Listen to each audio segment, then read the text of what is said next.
you find resistance to the changes you were making and the policies you were making?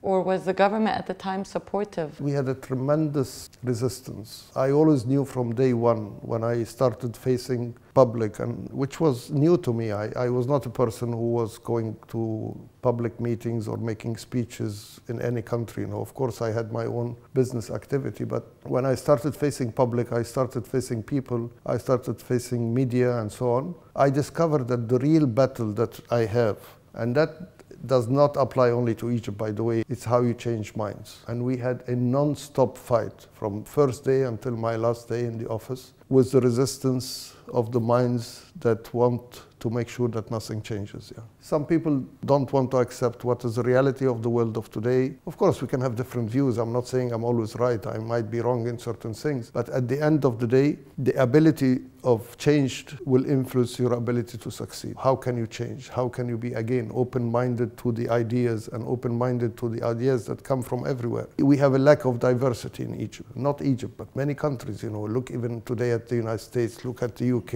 Everybody wants to be closed. Everybody wants to have less diversity. Nobody wants to have immigrants. Nobody wants to have foreign people coming in. And that is dangerous because it makes people just prisoner of their own ideas and minds, and they're not open to what is happening around them. And they keep convincing themselves of the same things, and they think that whatever they have done yesterday didn't work, they will do it today and it will work. And I used to say always during the time, we keep doing things and we know that they're not working, but we will do them again and we hope this time, inshallah, that they will work. It doesn't work this way. So people have to be open-minded. They have to be accepting critical minds and critical ideas and critical views, and at the same time keep changing things all the time. We were faced with these ideas that you are against socialism, you are against what we believe in Egypt, you are against poor people because you come from a rich background, then you don't understand what poor people think.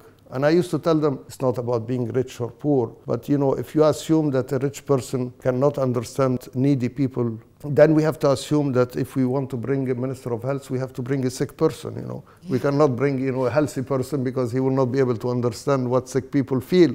It doesn't work like that. And the policies you did help? Yeah, exactly. You have to forget the person, forget the source of ideas. Let's judge things on their own merit. And again, it's not only Egypt. I've seen it everywhere. They personalize things because they want to kill your ideas. They attack you on a personal level. And they say, okay, because you come from that source or you come from that background or you come from that city, you are not a person that we should listen to. Back again, it was always a battle to change minds. All the time, and being very open about, you know, not being comfortable about the changes that we are making, despite the reality that, you know, things were getting better, but that still, people were saying, we are not feeling anything, why you are not caring about this, why you are not caring about that, but it was a battle of minds. And I can tell you, after my experience across many, many countries, it's everywhere. It is always that challenge. Probably during that time, it was also the first time in your career where you had to deal with so much resistance and challenge. And I'm sure that also affected your growth as a person in terms of how you overcame this and still managed to succeed in that position. Well, of course, part of growing is being able really to deal with challenges, to deal with resistance. And this was not an easy job, moving from business into politics. But the transformation, I think, happened in a way that was still effective, was still making a difference, was still creating that equation that was exciting because I could see that there is a value created and there is something that have been produced. I mean, the numbers of new factories that have been built in the country, the extra export that have been generated, the extra skills that have been developed among young people, the expansion